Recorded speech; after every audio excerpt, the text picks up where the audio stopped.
IPSL এর প্রথমবারের মতো ডাক পেলেন বাংলাদেশের অলরাউন্ডার মেহেদী হাসান মিরাজ। সাকিব আল হাসানের দল লাহোর কালান্দার্স তাকে নিতে চায় সিকান্দার রাজার জায়গায়। জিম্বাবুয়ের তারকা রাজা 22শে মে ইংল্যান্ডের বিপক্ষে টেস্ট ম্যাচ খেলতে যাচ্ছেন। ফলে লাহোরের স্পিন ইউনিটে তৈরি হয়েছে শূন্যতা, আর সেই শূন্যতা পূরণে লাহোরের পছন্দ এখন মিরাজ।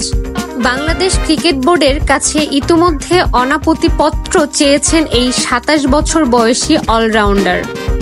সবকিছু ঠিকঠাক থাকলে এটি হতে যাচ্ছে মিরাজের প্রথম বিদেশি ফ্র্যাঞ্চাইজি অভিষেক। সাকিবের ফর্মহীনতা ও রিশাদ হোসেনের অনুপস্থিতির কারণে লাহোর স্পিন বিভাগের ভারসাম্য ফেরাতে মিরাজকে প্রয়োজন বলে জানিয়েছে টিম ম্যানেজমেন্ট।